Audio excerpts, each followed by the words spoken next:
Hey guys, how's it going? I just figured I'd do one last video about the Guitar Aerobics book, just to offer my thoughts and my experiences with it. For starters, it's a great book, and I would recommend it to everybody that wants to, especially beginners or intermediates that don't really know what to do, like myself. It gives you goals to aspire to and gives you a strict practice routine. So that's really important to just learn how to do that and then progress through the exercises. So I just figured I'd go over some pros and cons of the book that I personally found. So I'll start with the pros because they sort of outweigh the cons in this case. First of all, there's a lot of variety in the book, meaning it exposes you to different musical styles and perhaps some that you might not like. And in my case, that'd be my least favorite exercises would have been the country and the jazz exercises, but it exposed me to them and gave me insights into some of those techniques that I probably would never see otherwise because I'm just not a fan of those genres. So that's kind of cool. Like even if you don't like a particular exercise, it's still valuable to learn. You know, you can learn something from things that you don't like. Put it that way. Another good thing about it is that you have to practice all of the exercises with a metronome, which should be a no-brainer in terms of practice, because it really forces you to really nail your rhythm if you can. And I know I wasn't very good at doing that all the time, especially in the bending lessons I found, and some of the jazz chord rhythm lessons I found exceptionally difficult. But the metronome really forces your left and right hands to lock up in a good way. So it can show you weaknesses with your rhythm, and the more you practice with the metronome, the tighter your rhythm will get, and that's really a good goal to have. Another good thing is in the beginning of the book it shows you a suggested practice routine, which is great. It's one thing I found with a lot of guitar practice or exercise routines, they don't really tell you how to go about practicing them, which I think is pretty important. But I thought it was good that this book gave a suggested practice routine. I believe in the beginning, you start off each exercise at 40 BPM, and you do it 10 repetitions at 40 BPM, then increase to 48, do 10 more, and so on and so on. I didn't actually follow that, but I made something similar for myself. Like I would practice at the lowest BPM that I could do it accurately, and then once I felt that I had it down at that BPM, I would increase it 10 BPM and try some more. And I would keep going until I felt that I couldn't get it any faster that particular day. And a lot of times it was all I could do to manage the lowest BPM, especially during the later exercises. And some of them I couldn't even manage the lowest BPM. I had to go even lower than that. But that's, it's good to have that kind of routine or some sort of routine to your practice, so that you're not just doing the same thing at the same speed. As you increase the metronome, you will hit a plateau. But, if you can lock it down at that particular speed and you can't get it any higher without making mistakes, it's still important to try it higher.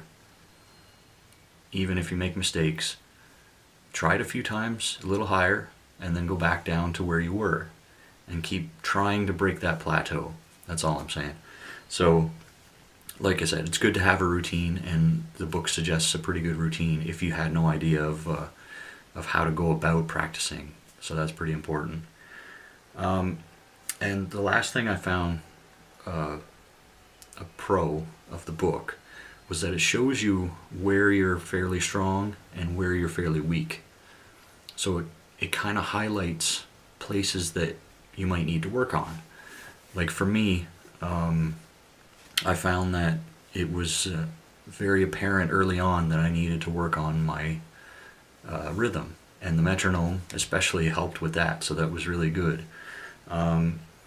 The other things that it showed me was that I'm really not very good at jazz chords because I find them to be, kind of finger spaghetti. But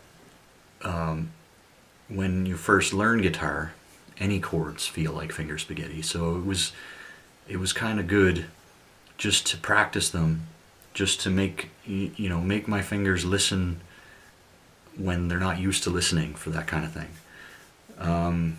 Other things for myself in particular, I have a hard time hitting bent notes at the correct pitch.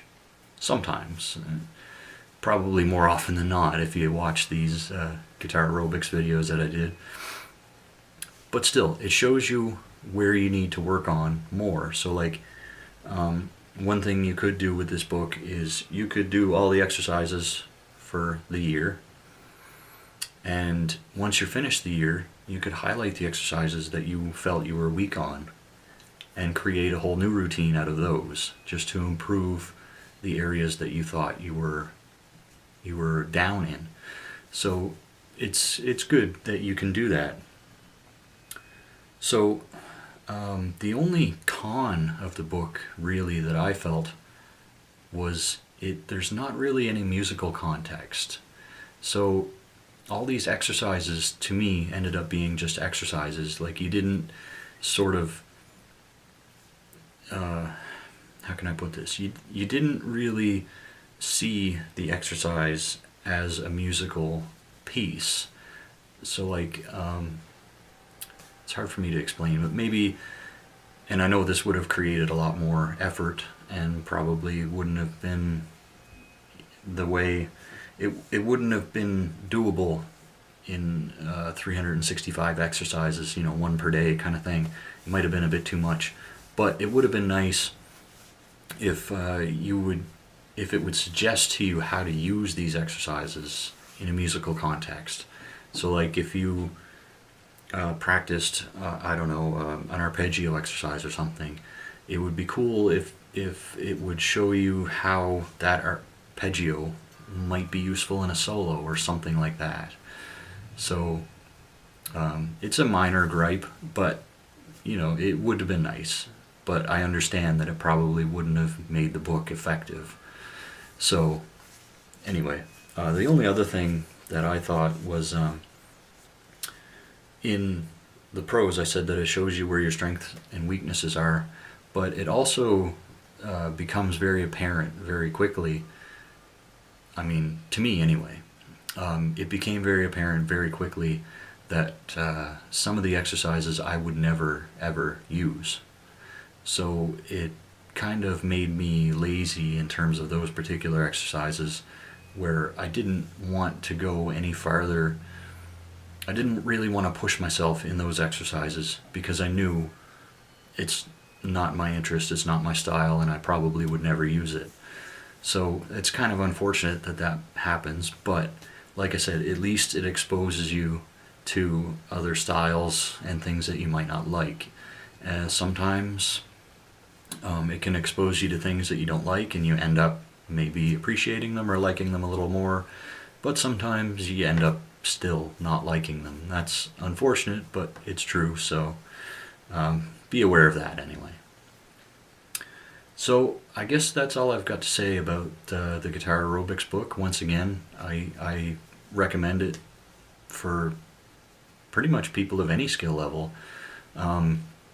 There's something that you can get out of this book. And for those that are beginners, it's probably the most beneficial. So anyway, hope you guys enjoyed the series. I had a lot of fun doing it, and it really improved me, I feel, as a player, even though I still have a lot of more improvements to make. So thanks as always for watching, guys, and I'll see you next time. Take it easy.